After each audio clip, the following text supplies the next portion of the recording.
How to find or get Facebook QR code. Hey everyone, it's me Jessica from Create, Login and Delete. So let's get started with the tutorial. First of all, open the Facebook app on a mobile device and make sure that you are logged into your Facebook account.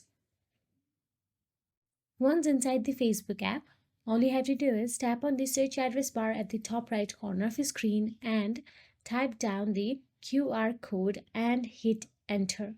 You cannot find QR code by settings or privacy, you will have to search for it.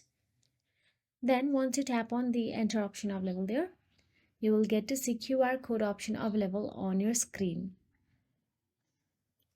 So simply tap on it.